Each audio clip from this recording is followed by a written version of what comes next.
कोशिश करने वालों की कभी हार नहीं होती है, इसलिए आप भी जो है कोशिश करते हैं। बिलेन की नॉर्मलिटी ऑफ सोल्यूशन ये होता है स्मॉल w अपान में e इंटू 1000 अपान में b किसमें ml में। वाष्प दाब का आपेक्षिक अवमंद और ये इनमें जो विलय का संबंध होता है विलय की मोल प्रभाग के बराबर होता है।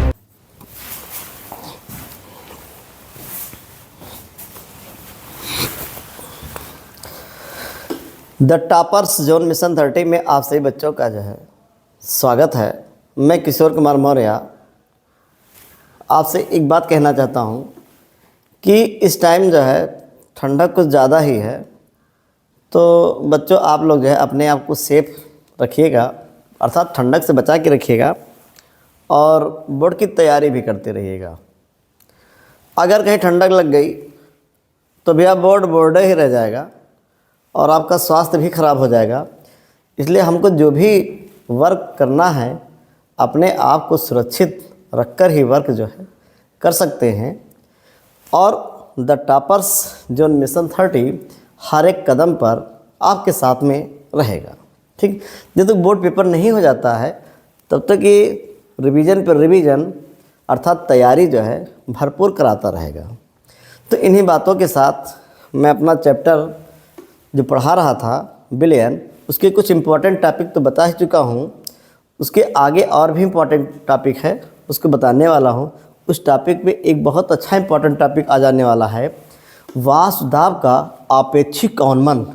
गजब का टॉपिक है कि वाष्प दाब का आपेक्षिक अवनमन में होता है कमी, और कमी किसमें होने जा रही है? वाष्प दाब में। किसमें होने जा रही है? वाष्प दाब में। तो आपको हेडिंग लगाना है वाष्प दाब का आपेक्षिक अवनमन। अब देखिए हेडिंग लगाइएगा वाष्प दाब का अवनमन। ठीक, वाष्प दाब का अवनमन में होता है कमी। वाष्प बनेगा, दाब में कमी हो जाएगी। वाष्प बनेगा और उसकी दाब में कमी हो जाएगी, तो उसे कहेंगे वाष्प दाब अवनमन। ये lowering point in vapour pressure. ठीक, lowering point in vapour pressure. Vapour pressure बनेगा, कम हो जाएगा। क्यों कम हो जाता है इसके बारे में जरा देखते हैं। इसको साइड में ऐसे लगा देते हैं। ये इसके लिए दो कंटेनर पात्र ले लेता हूँ। ये पात्र ले लिया है। बर्तन, आप बर्तन कह सकते हो, पात्र ना कहना चाहो तो बर्तन कह दीजिए। ये बर्तन ले लिया है, मन लगा के समझिएगा। ये बर्तन है, इसमें जो है शुद्ध विलायक भर दिया है। क्या भर दिया है? शुद्ध विलायक। ठीक, अगर इसमें हम शुद्ध विलायक भर दें, शुद्ध विलायक भर दिया इसमें, ठीक है, इसमें जो है शुद्ध विलायक भर दिया है। ये जो है शुद्ध विलायक है। शुद्ध विलायक जानते होंगे, और ये ऐसा विलायक है जो वाष्प में बदल सकता है। ये शुद्ध विलायक है, तो यहाँ पर जो ऊपर कण होंगे या अणु होंगे, ये सब के सब विलायक के होंगे। और विलायक कैसा है? शुद्ध विलायक है। तो ये शुद्ध विलायक है। ठीक, तो ये जो विलायक हैं ये सब के सब वाष्प में बदल जाते हैं। अब आप बताइए, अगर ये वाष्प में बदल जाते हैं तो एक बात क्लियर है, ये वाष्प में बदलेंगे तो इनका वाष्प दाब ज़्यादा होगा, और इसके वाष्प दाब को हमने कह दिया है P0 है। तो शुद्ध विलायक ले लिया है जो वाष्प में बदल सकता है, उसका वाष्प दाब P0 है। इसमें अगर हम विलय मिला देते हैं, इसमें अगर हम विलय मिला दिए हैं और विलय की कंडीशन है अवाष्पशील मिला दिया है, अवाष्पशील विलय मिला दिया है। कौन सा विलय मिलाया हो? अवाष्पशील। अब आप बताइए, अगर अवाष्पशील विलय मिला दिया है, मतलब नहीं, जो वाष्प में ना बदले, तो अब आप बताओ क्या इसका वाष्प ज़्यादा बनेगा? सोच कर बताओ। नहीं, क्यों नहीं बनेगा? ये हमने जो है विलय मिला दिया है, क्योंकि इसमें जो विलय मिला हुआ है वो अवाष्पशील है। एक बात क्लियर है, यहाँ पर एक विलायक के कण होंगे तो एक विलय के होंगे, एक विलायक के होंगे तो एक विलय के होंगे, एक विलायक के कण होंगे तो एक विलय के, एक विलायक के कण होंगे और एक विलय के। जैसे देखिए, इसको हम डिज़ाइन अच्छे से बना लें ताकि आपके दिमाग में एकदम पूरी तरह से जो है ये उतर जाए, बस जाए, निवास कर जाए ये, ताकि आप इसको भूलें ना। ठीक, ये तो ये विलायक है और विलायक वाष्प में बदल जाता है, लेकिन जो विलय वाला है ये जो विलय वाला है ये वाष्प में नहीं बदलेगा। अब बताइए, वाष्प में नहीं बदलेगा तो अब आप ज़रा दिमाग लगाओ, वाष्प अब कम बनेगा कि ज़्यादा बनेगा? तो वाष्प कम बनेगा, और वाष्प अगर कम बनेगा तो इसका जो वाष्प दाब है, इसका जो वाष्प दाब है वो कम होगा। ठीक, शुद्ध विलायक था, उसमें आपने आवासशील विलय पदार्थ मिला दिया है। क्या मिला दिया है? आवासशील विलय पदार्थ। तो आवासशील विलय पदार्थ है, अब जो विलयन बना है उसका वाष्प कम बन रहा है। क्यों कम बन रहा है? क्योंकि विलायक तो वाष्प में बदल जा रहा है, लेकिन विलय वाष्प में बदल नहीं पा रहा है, और इसी कमी को अवनमन कहते हैं। और यह कमी किसमें हुई है? वाष्प दाब में कमी है, इसलिए हेडिंग का नाम है वाष्प दाब अवनमन। ठीक, पूछा गया है वाष्प दाब अवनमन क्या होता है। क्वेश्चन आया है वाष्प दाब में आवच्छिक अवनमन से आप क्या समझते हैं, और विलय के मोल प्रभाज एवं वाष्प दाब में संबंध व्यक्त कीजिए। कुछ समझ में आ रहा है ना? तो देखिए, विलायक है, ये बन गया विलयन, एक विलायक है और विलयन है। इसका वाष्प दाब अधिक है, इसके वाष्प दाब को हमने PS मान लिया है, इसके वाष्प दाब को P0 मान लिया है, और इसके वाष्प दाब को PS मान लिया है। विलायक के वाष्प दाब को P0, विलयन के वाष्प दाब को PS मान लिया है। अब बताओ दोनों में ज़्यादा कौन है? हाँ, ये अधिक होगा, ये वाष्प दाब अधिक होगा। क्यों अधिक होगा? क्योंकि इसमें वाष्प ज़्यादा बन रहा है। ये वाष्प दाब कम होगा। क्यों कम होगा? क्योंकि वाष्प कम बन रहा है। उसी कमी को अवनमन कहते हैं। ठीक, तो अगर आपको लिखना हो कि बताइए वाष्प दाब अवनमन क्या होता है, तो शुद्ध विलायक में जब कोई आवासशील विलय पदार्थ मिलाई जाती है तो उसका वाष्प दाब घट जाता है, अर्थात विलयन का वाष्प दाब शुद्ध विलायक के वाष्प दाब से कम होता है, और इस कमी को ही वाष्प दाब अवनमन कहते हैं। ठीक है। अच्छा, अगर आपको लिखना हो कि कैसे लिखेंगे तो अब ज़रा ध्यान दीजिए। अगर आपको लिखना हो कि कैसे लिखेंगे तो इसको ज़रा देखें, कैसे लिखना होता है ये हम बता दे रहे हैं।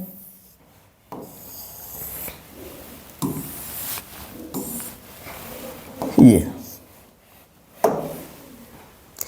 जब किसी शुद्ध विलायक जैसे पानी में कोई आवासशील विलय जैसे नमक या चीनी घोला जाता है तो विलयन का वाष्प दाब वेपर प्रेशर शुद्ध विलायक की तुलना में कम हो जाता है।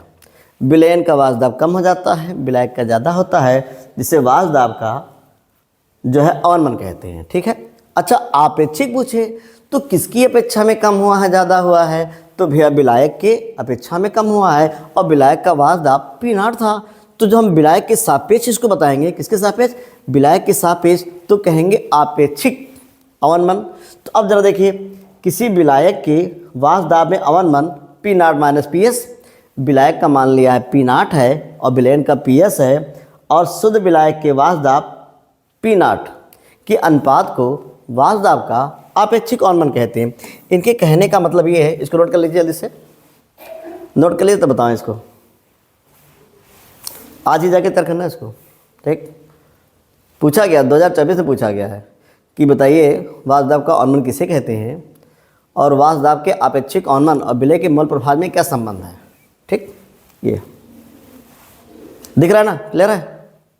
ठीक,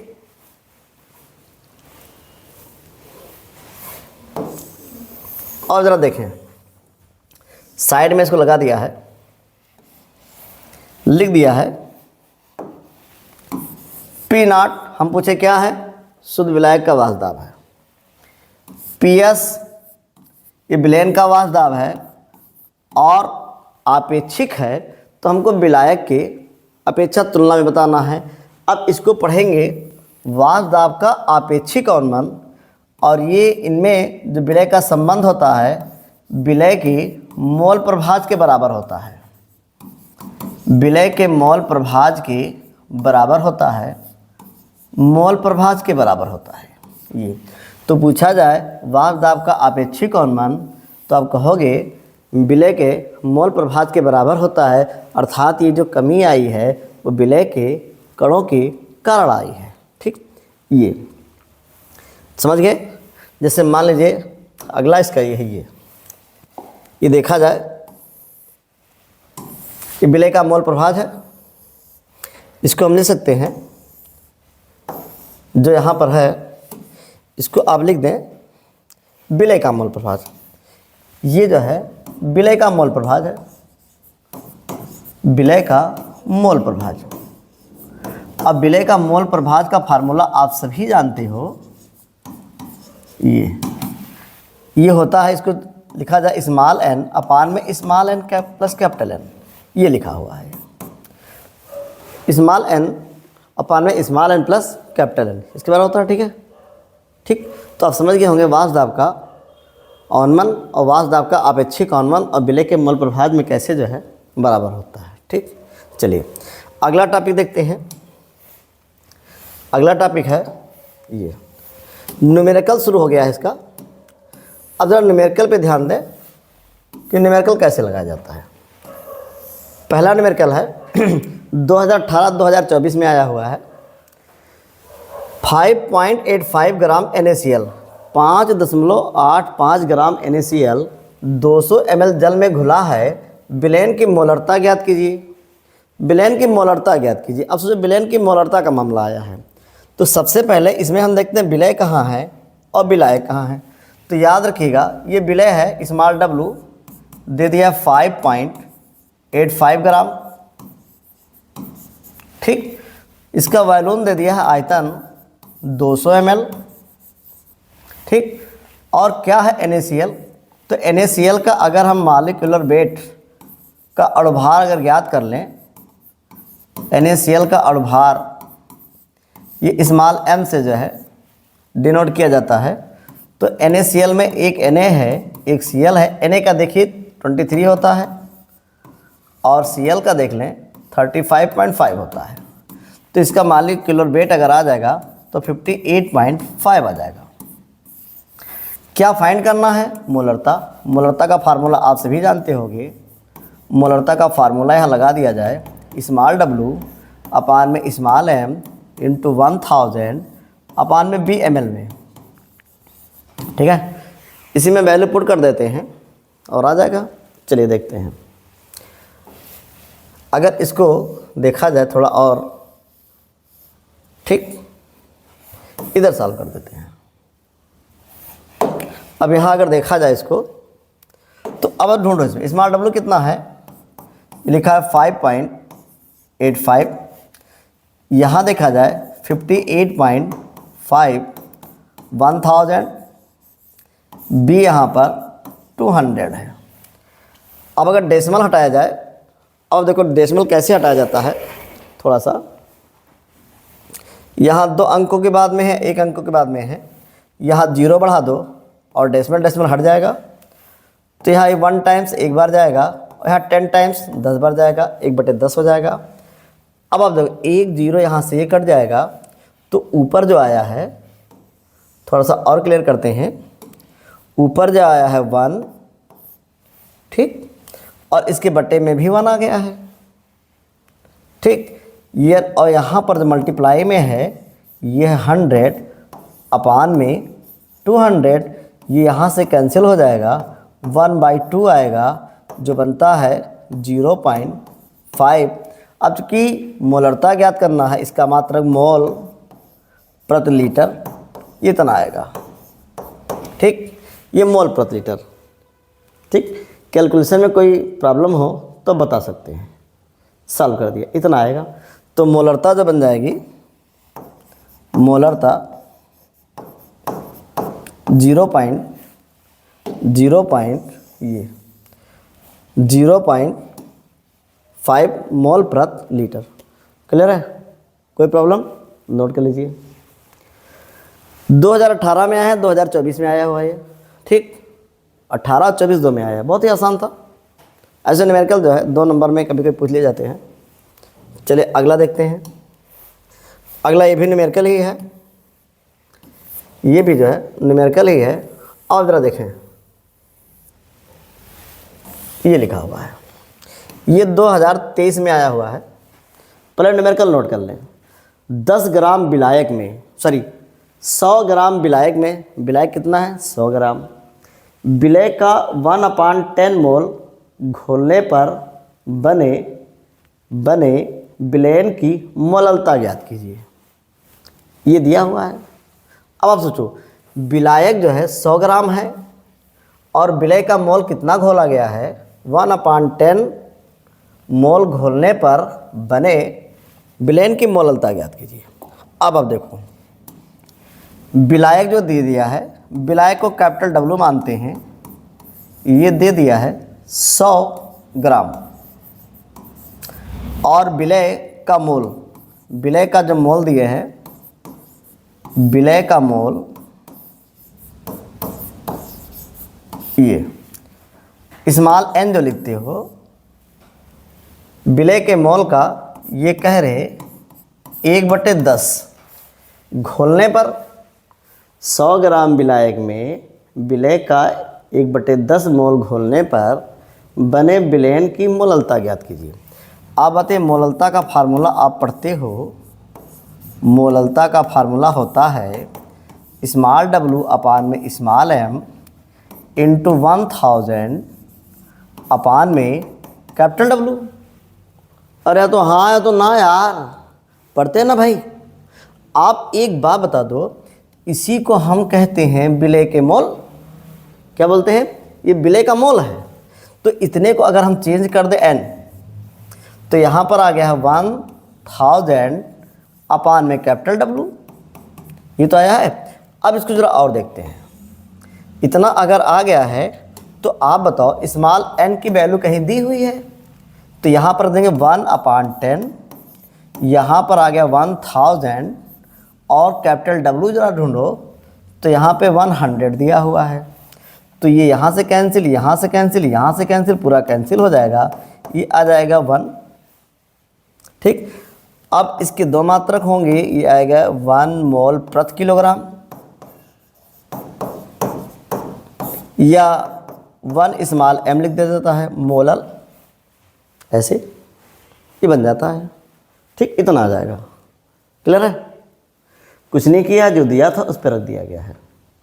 यहाँ पर 1000, ये 1/10 दिया था, विलय का 1/10 मोल घोलने पर, जो विलय है उसका 1/10 मोल घोल दिया गया है। ठीक, बने विलयन की मोललता 1 m आ जाएगी। ठीक, चलिए अगला देखते हैं। अगला बहुत ही अच्छा क्वेश्चन है। इस क्वेश्चन को जो है देखा जाए 2017, ये क्वेश्चन 2017, ये क्वेश्चन देखा जाए, देखिए गजब का क्वेश्चन है। 2017-2020 में आया है, क्वेश्चन नोट कर लें। ठीक, मतलब न्यूमेरिकल पे भी थोड़ा ध्यान देना जरूरी है, कैसे क्या बनता है। कह रहे H2SO4 का नमूना मतलब सैंपल है, 94% W/B है, इसका घनत्व 1.84 ग्राम प्रति ml है, इस विलयन की मोललता ज्ञात कीजिए। सोचो मोललता ज्ञात करना है। अब आप जरा देखो, इस क्वेश्चन में आपको देखना क्या है, जैसे ये है, ये लिखा है H2SO4 का नमूना 94%। चलो ठीक है, ये कह रहे W/B है। अब आप बताइए W/B का अर्थ, जरा अर्थ देखते हैं। का अर्थ है, अगर देखा जाए यहाँ से, है का अर्थ है, का अर्थ आप क्या समझे? ये इसका मतलब परसेंट मतलब 100, इसका मतलब विलयन का जो आयतन है, विलयन का आयतन, यहाँ लिखा है विलयन का आयतन, वो 100 ml है। अब क्वेश्चन ये बना कि सर जी आप कैसे जान गए कि विलयन का आयतन 100 ml है? परसेंट लिखा है और बी लिखा है। अच्छा, विलय का भार जरा देखते हैं। विलय मतलब H2SO4, H2SO4 ब्रैकेट में विलय का जो भार बता रहे हैं, का भार स्मॉल w वो कह रहे हैं 94 ग्राम है, इतना ग्राम है ये, और विलयन का घनत्व दे रखे हैं। अच्छा, H2SO4 का जरा हम अणुभार निकाल लेते हैं, का अणुभार, अगर इसका हम अणुभार निकाल लें, मॉलिक्यूलर वेट, इसको m से डिनोट करते हैं, तो ये होता है 2H होगा, एक S और 4 O, एक H का 1 होता है, S का 32, एक ऑक्सीजन का 16 होता है। इसको आप कैलकुलेट करेंगे तो 98 आ जाएगा, तो m आ गया है 98। चलिए और देखते हैं, इतने में कोई प्रॉब्लम? ठीक। अब यहाँ लिखेंगे विलयन का आयतन, विलयन का घनत्व, सॉरी विलयन का घनत्व दिया है, तो विलयन का घनत्व, विलयन का घनत्व हम जानते हैं, विलयन का घनत्व बराबर विलयन का भार। विलयन का भार, भार क्यों लिख रहा हूँ? क्योंकि यहाँ मामला भार का है, द्रव्यमान लिख सकते हो आप, बटे में विलयन का आयतन, विलयन का आयतन, विलयन का आयतन। घनत्व दे दिया है 1.84 और इसका भार दे दिया, विलयन का भार देखो यहाँ पर, विलयन का भार दे दिया है ये 100 ml, ये 100 ml दे दिया है। सॉरी, भार नहीं पता है, विलयन का भार नहीं पता है, तो विलयन का भार ऐसे रहने दो, लिखा है विलयन का भार, भार नहीं देता, आयतन दिया है, और विलयन का आयतन दे दिया 100 ml, क्रॉस मल्टीप्लाई कर देते हैं तो विलयन का भार मिल जाएगा, विलयन का भार। अब बताइए, अगर इससे मल्टीप्लाई कर दें तो विलयन का भार आ जाएगा 184 ग्राम। ठीक। अब विलयन अगर 184 आ गया है, 184 आ गया है, उसमें विलय 94 है, तो विलायक तो निकाल ही सकते हैं। इसको ज़रा नोट कर लें, इतना, इतने में कहीं प्रॉब्लम हो तो बता सकते हैं आप। ठीक, इतना दिया हुआ है। तो अब अगर यहाँ से देखें, यहाँ से अगर देखें ये, ठीक, यहाँ से देखते हैं, अगर हम निकाल लें विलय, विलय तो हो गया विलायक, विलायक का भार अगर निकाल लें, विलायक का भार, विलायक का भार, इसको W से व्यक्त करते हैं, विलायक का जो भार है W। अब बताइए, विलयन के भार में से अगर हम विलय का भार घटा दें 94, तो विलायक W मिलेगा कि नहीं मिलेगा?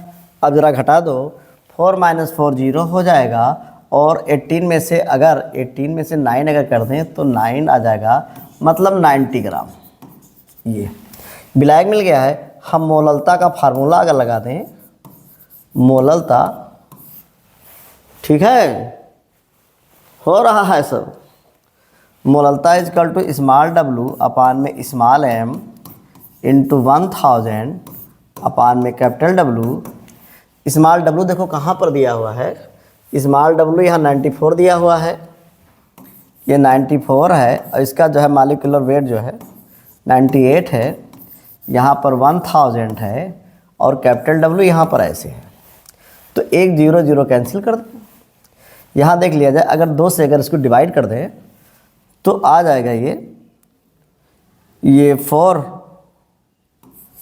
इतना आएगा, अरे 47 आ जाएगा, यहाँ पर 49। अब अगर देखा जाए तो 4700 और यहाँ पर 4 9 × 9। अब इसी को मल्टीप्लाई करके सॉल्व कर लेना है। चलिए देखते हैं, ये मोललता ही निकल रही है। ये यहाँ देखा जाए 4700, ये 9 को 9 से करेंगे 81 आ जाएगा, 9 9 81 होता है, 9 चौक 36, 36 और 8 अगर आप जोड़ दो, 36 और 8 तो 441 होता है। इसी को आप डिवाइड कर लो, काम बन जाएगा। नहीं डिवाइड कर पा रहा हूँ, मैं कर दे रहा हूँ भाई। चलिए इसको अगर डिवाइड कर दे, यहाँ तो नोट तो कर लो, अगर इसको हम साइड में कहीं डिवाइड कर देते हैं इधर से, देखिएगा ये डिवाइड वाइड भाग भाग मैडम जब बचपन में सिखाई करती थी, हो सकता है आप लोगों ने ठीक से ना सीखा हो। ये 441 इक्कम 441 हो जाएगा। यहाँ पे 9 9 माइनस 10 होगा, 10 में से 1 जाएगा 9, यहाँ 6 6 में से अगर 4 है तो 2 हो गया, ये बच जाएगा 29।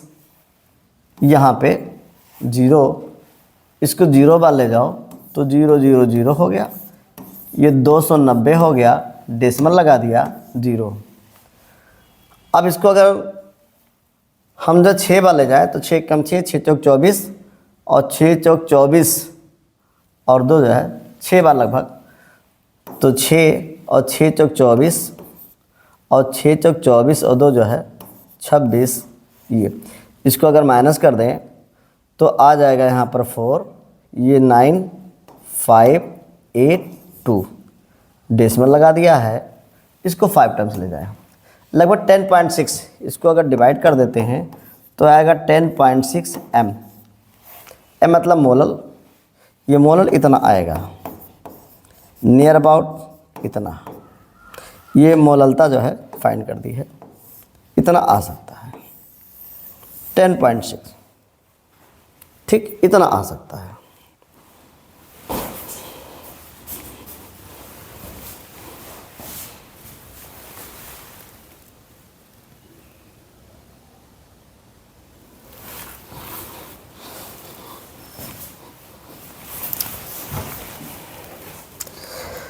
अगला न्यूमेरिकल है, ग्लूकोज आणविक द्रव्यमान दिया है 180 ग्राम प्रति मोल।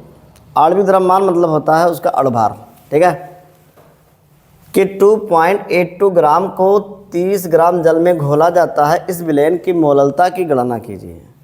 ये मोललता की गणना करना है। अब जरा देखते हैं कैसे। अब आप इसमें देखो, ग्लूकोज आणविक द्रव्यमान मतलब होता है कि उसका अणुभार कितना है, ये कितने ग्राम, इतने ग्राम को, ये विलय है तो स्मॉल w इक्वल टू 2.82 ग्राम दे दिया है, ठीक। और ग्लूकोज का अणुभार दे दिया है, ग्लूकोज का अणुभार निकालना नहीं दिया हुआ है, चूँकि ये विलय है तो स्मॉल m दे दिया है 180। कितने ग्राम, 30 ग्राम जल में, इसका मतलब विलायक का भार, विलायक मतलब जल का भार दे दिया है, और विलायक के भार को कैपिटल W से जो है प्रदर्शित किया जाता है, यह 30 ग्राम, ठीक। इस विलयन की मोललता की गणना कीजिएगा तो विलयन की मोललता अगर निकाली जाए, विलयन की मोललता तो फार्मूला बताओ जी, कौन बताएगा फार्मूला, क्या होता है फार्मूला? अरे मोललता का फार्मूला नहीं जानते हो? स्मॉल w अपान में स्मॉल m इंटू 1000 अपान में कैपिटल W, सब वैल्यू इसमें पुट कर दी जाए तो 2.82 अपान में 180 और यहाँ पर 1000 और यहाँ पर 30। चलो देखते हैं किसका कैलकुलेशन बहुत अच्छा है। सॉल्व कीजिए, सॉल्व कीजिए, बताइए कितना रहा है। तो 1010 यहाँ से कैंसिल करें, पहला काम ये इससे कट जाएगा, ठीक। अब और देखा जाए, ये 3 से ये भी कट जाएगा तो ऊपर आ गया है 2.82 अपान में 18, यहाँ पर 10 बचा हुआ है, ये 3। अगर डेसिमल हम हटा दें यहाँ से तो 2 जीरो बढ़ा दें और 1 जीरो से 1 जीरो कट गया। अच्छा अब नीचे देखें, ये 282 आ गया है बटे में 180 और यहाँ पर 1/3 है। ये कैलकुलेशन जो है ये ऐसे है। ठीक, अब ज़रा देखते हैं, थोड़ा इसको इधर कर देते हैं। अब ये जो 282 है इसको थोड़ा नीचे लिख दें, ये 3 से कट जाएगा। ठीक, 3 से कटेगा ये, बोलो कैसे, 3 9 27 9 टप आया, 1 3 चौक 12।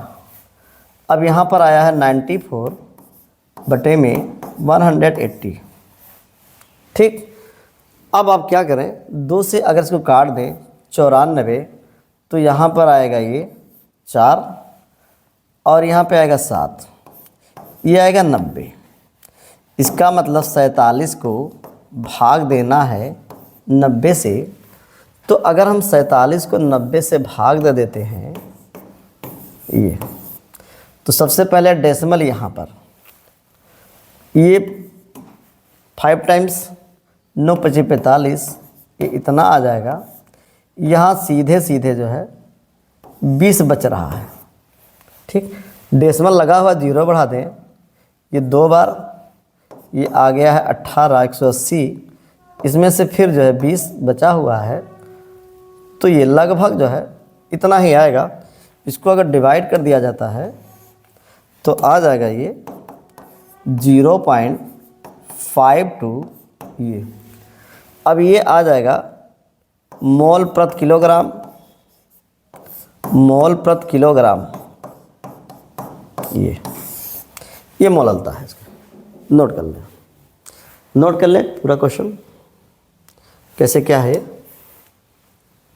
तो डिवाइड उधर है, इसको मिटा दे रहे हैं, कैसे डिवाइड किया गया है ये। ठीक, देख लो फटाफट।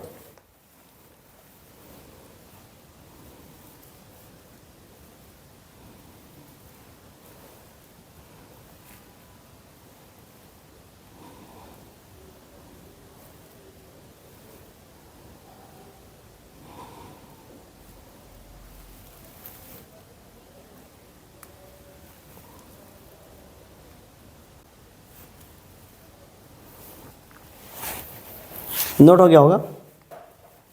चलिए अगला न्यूमेरिकल, अगला न्यूमेरिकल लिखा हुआ है।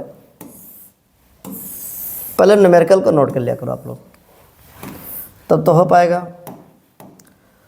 न्यूमेरिकल 2 नंबर में जो है कभी कभी आ जाता है, न्यूमेरिकल लगाना भी ज़रूरी है ये। ठीक, आप इस तरह पढ़िएगा कि ना बोझ बनने दीजिएगा कि नहीं हम बोझ जो है लादे हुए हैं, सिर पे रखे हुए हैं, क्योंकि बोझ दूर से ही जो है फेंक दिया जाता है। ठीक, बोझ ना बनिए और ना किसी को बोझ बनने दीजिए। ठीक, पढ़िए, मन लगा कर पढ़िए, मन ना लगे थोड़ा घूम टहल लीजिए, एंटरटेनमेंट कर लीजिए, फिर पढ़िए। जब मन लगे तब पढ़िए, लेकिन जब पढ़िए तो पढ़ते ही रहिए। ठीक, पढ़िए तो मन लगा के पढ़िए, अन्यथा ना पढ़िए। मतलब कहने का अर्थ ये है कि पढ़ो तो कचकचाए के, एकदम मन लगाए के जो है पढ़ो। चलिए, न्यूमेरिकल पढ़ते समय आपने ध्यान दिया होगा क्या दिया है, कह रहा है 1.325 ग्राम निर्जल सोडियम कार्बोनेट, ये है कुछ जल में घोलकर आयतन इतना बनाया गया है। निर्जल सोडियम बाइकार्बोनेट का तुल्यांक, तुल्यांक मतलब तुल्यांक की भार दिया हुआ है, इतना है। विलयन की नॉर्मलता ज्ञात कीजिए। तो आप बताओ, स्मॉल डब्ल्यू दे दिया है 1.325 ग्राम, ये कितना आयतन बनाया गया, बी दे दिया गया 250 ml बना दिया गया है। अब कह रहे हैं इसका तुल्यांक की भार ई दे दिया है 53, पूछ रहा है विलयन की नॉर्मलता। तो विलयन की नॉर्मलता का जब फार्मूला आपका क्लियर होगा तब तो लगेगा, अन्यथा नहीं लगेगा। विलयन की नॉर्मलता, नॉर्मलिटी ऑफ सॉल्यूशन, ये होता है स्मॉल डब्लू अपान में ई इंटू 1000 अपान में बी, किसमें, ml में। सारी वैल्यू से पुट कर दो, कोई दम है नहीं इस क्वेश्चन में। ठीक है, तो भैया स्मॉल डब्लू है 1.325, ई दिया हुआ है 53 और यहाँ पर दे दिया है 1000 और B दे दिया है 250। ठीक, अब क्या करते हैं, इसको अगर काट दें तो 4 आ जाएगा। अब इसको अगर मल्टीप्लाई कर देते हैं तो 5 चौक तो 20 होता है, और 4 दूनी 8 और 2 10 हो गया है, 4 तिहाई 12, 12 एक 13 हो गया है, और 4 को 1 से इतना आ गया है। तो ये 4.300 आ जाएगा। फिर से देख लें, 4 पंचे 20, 2, 4 दूनी 8, 2 10, 1, 4 तिहाई 12, 1 13, 1, 4 तिहाई 12, 1 13, 1, 13 के 1 अगर आ गया तो एक हासिल बच्चा होगा, सॉरी 4 1 4, 1 5, इतना आएगा। गुड़ोवे गलत हो गया रहा, बताओ, इसे कहते हैं यार मैथमेटिक्स। ये तो ये जो आया है ये 5.3। अब आप बताइए, अगर हम इसको हटा दें तो 3 अंक के बाद लगा हुआ है, 3 नीचे जो है 0 बढ़ा दें तो 1 2 3, और यहाँ से ऐसे कट जाएगा, ऊपर आएगा 1, यहाँ आएगा 10। इसका मतलब आ गया है, कितना आ गया है, 1/10, जिसको कुछ बोला जाता है, क्या बोला जाता है जी, 0.1। मात्रक देखिएगा, तुल्यांक, तुल्यांक क्यों कह रहा हूँ, क्योंकि मामला नॉर्मलता का है। बोलो, तुल्यांक, तुल्यांक क्या, प्रत क्या, लीटर, तुल्यांक प्रति लीटर। ठीक, ठीक है मेकल, ठीक है ना, कोई प्रॉब्लम। अगला इनको जरा देख लेते हैं। न्यूमेरिकल लगाया होगा कीजिए आप लोग, न्यूमेरिकल सॉल्व नहीं कर पाते हैं, बहुत सबसे बड़ी दिक्कत तो ये न्यूमेरिकल सॉल्व नहीं कर पाते हैं। क्वेश्चन नोट करें, भारा अनुसार मतलब W/W 30% ग्लिसरॉल, फार्मूला दिया है C3H8O3, C3H8O3 के विलयन में ग्लिसरॉल के मोल अंश की गणना कीजिए। मोल अंश की गणना करना है, बाप रे बाप, 19 23 24 लदा है एकदम। ग्लिसरॉल भारा अनुसार, ग्लिसरॉल भारा अनुसार के विलयन में मतलब ये है, यहाँ जल है, विलयन जल से ज़्यादा बनता है, और इसमें ग्लिसरॉल घुला हुआ है, ये ग्लिसरॉल है, और भारा अनुसार कितना परसेंट है, 30% है ये, और कह रहे हैं ग्लिसरॉल का मोल अंश ज्ञात कीजिए। अब 30% भारा अनुसार 30% का अर्थ ज़रा जाने, भारा अनुसार मतलब W/W परसेंट दे दिया है बराबर 30%। इसका मतलब विलयन का जो भार है, विलयन का भार वो दे दिया 100 ग्राम। 100 कहाँ से आया है, मामला परसेंट का है। इसमें विलय मतलब विलय कौन है, ग्लिसरॉल, विलय का मतलब ग्लिसरॉल, ग्लिसरॉल का जो भार है स्मॉल w वो दे दिया है 30 ग्राम, ये इतना। अब एक काम कीजिए, ज़रा ग्लिसरॉल का अणुभार निकालें। ग्लिसरॉल का फार्मूला दिया है, ग्लिसरॉल क्या दिया था, C3, देख लो C3H8, याद नहीं रहता है, C3H8O3 का अणुभार, अगर इसका अणुभार निकाल लिया जाए ये होता है M। तो ये कार्बन 3 है, हाइड्रोजन 8 है, और ऑक्सीजन 3 है। एक कार्बन का 12 होता है, तो भैया 12 होता है ना, हाइड्रोजन का 1, ऑक्सीजन का 16 होता है, तो 12 तिहाई 36 हो गया है, और 8 और यहाँ पर 16 तिहाई 48। इसी को ऐड कर लेते हैं। अब ज़रा देखो, 8 8 16, 16 और 8 8 16, 16 और 6, 16 6 होता है 22, ये 4 और 3 7, 7 और 2 9। ये देखें 8 और 8 16 हो गया, मतलब 8 और 8 16 हो गया है, और 16 और 6 22, 22 के 2 लिख दिए हैं। यहाँ 4 और 3 7 और 2 9, इसका अड़भार आ जाएगा इतना। ठीक। अच्छा, दूसरा अगर चेक करते हैं इसमें, दूसरा अगर देखा जाए, विलायक और विलायक में है जल, और जल का भार दे दिया है। जल का अगर भार निकाला जाए, जल का भार, जल का भार, ये विलायक है, और टोटल कितना था 100, 100 में से 30 घटा देते हैं, आ जाएगा 70 ग्राम। जल का अणुभार सभी लोग जानते हो, जल का अणुभार जो होता है, जल का अणुभार अगर कैपिटल M लिख दे तो होता 18। अगर यहाँ पर कैपिटल N निकाल लें तो कैपिटल W अपान में कैपिटल M, तो N यहाँ देखा जाए कैपिटल W दे दिया है 70, और यहाँ पर है 18। अगर इसको काट दें तो आया है 35, ये आया है 9, अर्थात N बराबर 35/9, इतने मोल ये हो गए हैं। ठीक। अगर यहाँ पर चेक करें, स्मॉल n निकाल लें तो स्मॉल w अपान में स्मॉल m, स्मॉल w दिया हुआ है 30 ग्राम, और ये है 92। ऐसे है, अगर देखा जाए तो 15 आ जाएगा, यहाँ देखा जाएगा 4, ये आ जाएगा 46।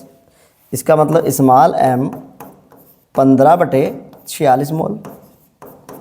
ये तो नोट कर लो, स्मॉल n दे दिया है 15/46, इसको जो है नोट कर लीजिएगा ये, और n ये दिया हुआ है।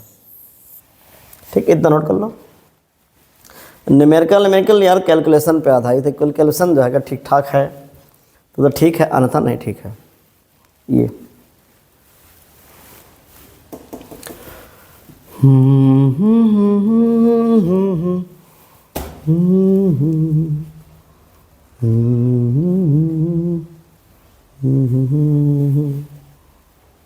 नोट हो गया। चलिए, अब कहते हैं ग्लिसरॉल। बंदा कह रहा है, ध्यान दीजिएगा, क्या कह रहा है? कह रहा है कि ग्लिसरॉल का जो है मोल अंश लिख दिया है ग्लिसरॉल,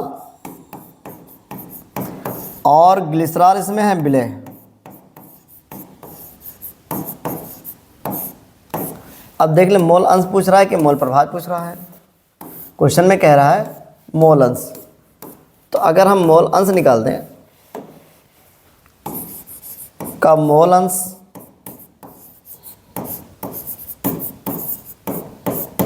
तो फार्मूला होता है स्मॉल n अपान में small n plus capital N। Small n आप लाए हैं, ये 15/46 है, और यहाँ पर अगर देखा जाए तो 15/46 ये भी होगा, 15/46 प्लस कैपिटल N है 35/9। इसी को आप कैलकुलेट कीजिए और निकालिए। इसका अगर एलसीएम ले लिया जाए तो 15/46 तो ऊपर हो गया है। इसका अगर आप एलसीएम ले लेंगे तो ऊपर आएगा 46 × 9, यहाँ पे आएगा 15 × 9, और यहाँ पे आएगा 35 × 46। इतना बन गया है, इसी को सॉल्व करना है। ये इतना नोट करें, सॉल्व कर लेते हैं इसको।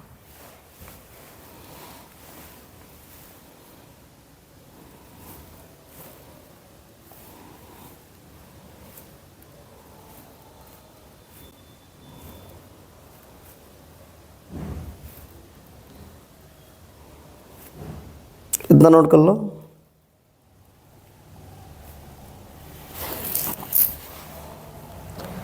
इसको देखा जाए तो ऊपर आ गया 15 इंटू 46 इंटू 9, ये आ जाएगा 45।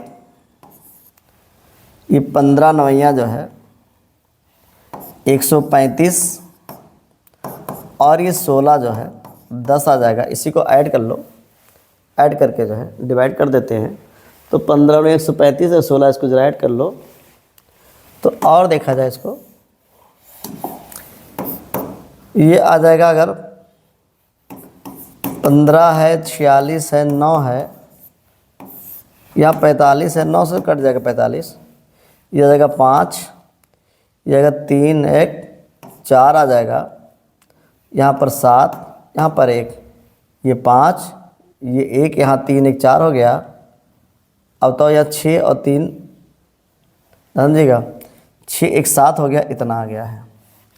9 बचे 45, 5 से ये भी कट जाएगा, 5 से अगर कट जाएगा तो ऊपर आया है 15, 46, ये आया है 5, ये आया है 17, 45, 5 1 5 और 5 तिहाई 15, 3 से मल्टीप्लाई कर दो, 3 6 18 और 4 तिहाई 12, 1 13। अब आपका काम है इसको इससे डिवाइड कर दें, इसको इससे डिवाइड कर दें, काम बन जाएगा। 138 को अगर 17 45 से आप डिवाइड कर दें, 17 45 से अगर आप डिवाइड कर देते हैं, 135 को 17 45 से, 138 को 17 45 से अगर आप डिवाइड कर देते हैं तो आता है 0.0, ये आ जाएगा 0.079 के आसपास आ जाएगा, 0.079 के पास आसपास आ जाएगा। ठीक है, ये इसी का आपका जो है आंसर हो जाएगा ये। ठीक, इसको नोट कर लें। पूरा न्यूमेरिकल एक साथ देखना चाहते हो तो बड़ा सा मुश्किल है, लेकिन कोशिश जो है करते हैं, और कोशिश करने वालों की कभी हार नहीं होती है, इसलिए आप भी जो है कोशिश करते रहें। ठीक, थैंक यू, धन्यवाद, नमस्कार।